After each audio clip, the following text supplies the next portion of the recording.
Amigo vascaíno, se prepara porque o clima em São Januário tá pegando fogo. O torcedor acordou nesta quinta-feira com a cabeça cheia e o coração apertado, mergulhado num mar de incertezas, revolta e acima de tudo um sentimento de abandono por parte de quem deveria estar cuidando do nosso clube com o máximo de zelo. O Vasco da Gama, esse gigante do futebol brasileiro, vive hoje um dos momentos mais caóticos da sua história recente.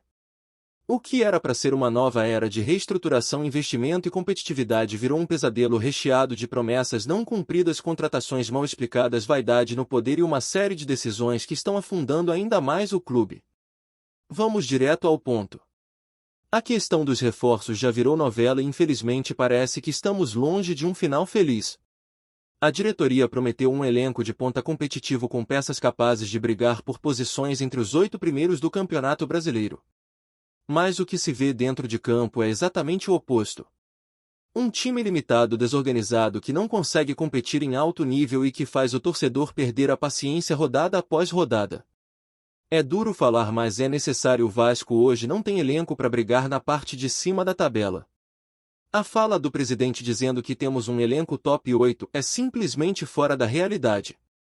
O que se vê é, na melhor das hipóteses, um elenco top 15, top 16 com muitos buracos, principalmente do meio para frente. E a partida contra o Independiente del Valle foi a gota d'água. O Vasco perdendo o jogo, precisando virar, e o Diniz olha para o banco e encontra como opções Alex Teixeira, Benjamin Garré e Ryan. É isso. Não tem como mudar jogo com essas peças. O torcedor olha e pensa: como que vamos virar um jogo importante com esse nível de reposição? Não tem como. E isso expõe claramente o quanto o planejamento foi mal feito. O ataque é inoperante, o meio-campo não cria e a zaga vive batendo cabeça. O torcedor não é cego. Ele assiste, analisa e sente na pele a vergonha que virou ver o time entrar em campo. E se já não bastasse essa limitação técnica, as notícias de bastidores só pioram a situação. A tal contratação do atacante colombiano Marino Inestrosa, que foi ventilada e até revelada em entrevista pelo próprio Diniz, naufragou por falta de grana. Um jogador jovem de qualidade, destaque no Atlético Nacional com 5 gols e 7 assistências em 27 partidas. Um nome que encaixaria perfeitamente no perfil do Vasco. Mas os valores pedidos pelo clube colombiano giraram entre 10 e 12 milhões de euros. Ou seja, um sonho que virou pesadelo. O Vasco não tem condição de pagar nem metade disso. E o mais impressionante é que essa não foi a única negociação que esbarrou na falta de recursos. O mesmo aconteceu com Brian Rodrigues, jogador do América do México. Outro nome de peso com características ofensivas interessantes, mas os valores foram considerados fora da realidade vascaína. E mais uma vez o torcedor vê um alvo escapando por entre os dedos por pura falta de planejamento. Agora o que mais choca não são apenas os nomes que o Vasco não conseguiu contratar por questão financeira. O que deixa o torcedor indignado é saber que até os jogadores que não custariam quase nada estão sendo recusados. Um exemplo claro disso é o caso do argentino Henrique Triverio. Um centroavante experiente que também atua como meio ofensivo rodado no futebol sul-americano, com passagens por clubes como Toluca, Huracán, Querétaro e Racing. Um jogador que nesta temporada somou 7 gols e 2 assistências em 18 partidas. O Diniz pediu, colocou o nome na mesa e mesmo assim a diretoria vetou, alegando que ele não se encaixa no perfil do Vasco. O detalhe é que esse jogador acabou indo de graça para o futebol argentino, sem custo de transferência. A pergunta que fica é: que perfil é esse? Porque esse é um perfil que não aceita um jogador pedido pelo próprio técnico sem custo, com boas estatísticas e experiência. Então estamos falando de um perfil suicida. A diretoria do Vasco parece completamente perdida. E a falta de sintonia entre o comando do futebol e a comissão técnica é cada vez mais evidente. O Diniz está pedindo nomes, indicando reforços e recebendo respostas negativas sistematicamente. O clube está refém da falta de dinheiro, da vaidade e da incompetência. Não é possível que ninguém lá dentro perceba o tamanho do buraco em que o Vasco está se metendo. E o vestiário, amigo, está desmoronando. A hierarquia está invertida. Jogadores que não entregam nada em campo continuam recebendo salários milionários. Alex Teixeira, por exemplo, que pouco produziu desde que voltou, tem um salário de R$350 mil por mês. O contrato dele é de 1 ano e meio. Faz as contas. São mais de 6 milhões de reais no total. Souza, que já deixou o clube, também tinha vencimentos nesse nível e ainda custou mais de 3 milhões na rescisão. E se você acha que acabou, segura mais essa. O caso do Thiago Mendes é simplesmente inacreditável. Um volante de 33 anos sem condições físicas de atuar imediatamente foi contratado não porque o clube quis, mas porque foi uma exigência do empresário do goleiro Léo Jardim para renovar o contrato do arqueiro. Isso mesmo que você ouviu. O empresário disse que ia renovar com o Léo, então leva o Thiago Mendes junto. E o Vasco aceitou. Isso é escandaloso. Isso não é gestão. Isso é submissão a interesses externos. É colocar o clube abaixo dos jogadores e dos empresários. E quando isso acontece, o vestiário perde o controle. Os atletas percebem. Eles sabem quem manda, quem tem moral e quem está ali apenas fazendo número. Não é à toa que o comportamento de alguns jogadores em campo e nas entrevistas tem sido cada vez mais debochado e desrespeitoso. Para completar esse cenário desolador, surgem denúncias ainda mais graves. Edmundo, jogador e figura importante nos bastidores do clube, fez uma live em que pede sem rodeios o impeachment do atual presidente Pedrinho. Segundo ele, há motivos suficientes para caracterizar uma administração temerária. E aí ele detalha casos que chocam qualquer torcedor. O próprio Edmundo afirma que o salário de Alex Teixeira e Souza é absurdo diante do que os dois entregam. Fala que o Vasco gastou quase 11 milhões de reais com esses dois jogadores que foram trazidos por influência de Felipe Coutinho, outro nome que também não tem mostrado em campo nem metade do que se espera. Coutinho, aliás, tem um salário acima de 1,5 milhão de reais por mês. E jogou bem uma única partida desde que voltou contra o São Paulo. Depois disso virou figurante de luxo. É muito dinheiro jogado fora. É muita decisão equivocada. E o mais grave é que o clube segue atolado em dívidas com dificuldade até para manter os pagamentos em dia. Então a pergunta que não quer calar é: se não tem dinheiro para contratar reforços pontuais, por que aceitar pagar salários milionários para jogadores que não entregam? Por que se submeter a imposições de empresários e mais, como negar reforços pedidos pelo técnico mesmo quando esses jogadores não custam nada, e continuar apostando em peças que já se mostraram ineficientes? É um ciclo vicioso de erros que só empurra o Vasco ainda mais para baixo. Enquanto isso, a torcida vai perdendo a esperança. Vai cansando de acreditar. Vai se afastando emocionalmente de um clube que parece não ouvir mais quem realmente importa: o torcedor. São decisões que ofendem a inteligência de qualquer um que acompanha futebol. São atitudes que mostram que hoje o Vasco está nas mãos de pessoas que não compreendem o que é vestir essa camisa, o que é carregar esse escudo. E quando o técnico admite publicamente que pediu nomes, que buscou alternativas, que tentou mapear o mercado com o pouco que tinha em mãos, mas não foi ouvido, aí, meu amigo, é o fundo do poço. E se o que você ouviu até agora pareceu pesado, se prepara porque ainda tem mais. A madrugada desta quinta-feira também foi marcada por novas informações reveladoras que escancaram de vez o abismo entre o que se fala publicamente e o que de fato acontece dentro do Vasco. O canal Na Torcida Vascaínos trouxe detalhes de outras tentativas frustradas de contratação por parte do clube que mais uma vez esbarraram ou na incapacidade de negociação ou simplesmente na falta de critério lógico dentro da gestão atual. O Vasco tentou, por exemplo, avançar nas conversas com Alan Lescano, meio-campista jovem com apenas 23 anos, destaque do Argentino Júnior. O jogador vem fazendo boa temporada com participações diretas em gols e atuações consistentes no meio-campo ofensivo. Era mais uma oportunidade real de fortalecer um setor carente no elenco cruz-maltino. Mas adivinha, a negociação travou por causa dos valores pedidos pelo clube argentino, que considerou a oferta vascaína muito abaixo do aceitável. E assim mais um nome interessante foi riscado da lista. E esse é o roteiro repetido. O Vasco mapeia, consulta, inicia tratativas, mas quando chega o momento de avançar, ou não tem dinheiro ou simplesmente desiste por falta de convicção. E no meio dessa confusão toda, o que sobra é improviso. É apostar em nomes duvidosos, é contratar a esmo, sem projeto, sem critério, sem um plano claro de futebol. E isso se reflete diretamente em campo. Não adianta culpar treinador, clima, arbitragem ou calendário. O problema é estrutural. O clube perdeu a capacidade de planejamento. Tudo parece feito em cima da hora, no desespero, tentando apagar incêndio com gasolina. E quando a diretoria começa a recusar jogador por não ter o perfil, sendo que esse jogador foi indicado pelo próprio técnico, aí a gente entende que tem algo muito errado. O Fernando Diniz é um treinador que, gostem ou não do estilo, ao menos tem uma visão clara do que precisa para montar uma equipe competitiva.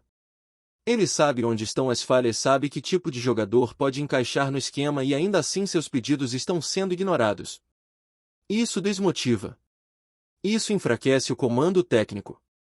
Isso joga o trabalho por água abaixo. E como se não bastassem os erros em campo e nas contratações, as denúncias envolvendo os bastidores só aumentam a revolta da torcida. O que Edmundo trouxe à tona não pode ser tratado como desabafo isolado. É sim um alerta. Quando ele fala abertamente em impeachment do presidente citando a administração temerária, não é só retórica política. É o reflexo da insatisfação de boa parte da base vascaína que não vê mais rumo em quem comanda o clube. O Vasco hoje parece um barco à deriva. Ninguém assume a responsabilidade. E quando surgem decisões como a contratação do Thiago Mendes atrelada à renovação do Léo Jardim, a sensação que fica é que os empresários mandam mais do que a diretoria. O clube aceita imposições para não perder jogadores importantes, mas ao fazer isso se torna refém do sistema. E o pior, entrega um vestiário contaminado onde os próprios atletas percebem que basta ter a influência certa para garantir espaço e salário gordo.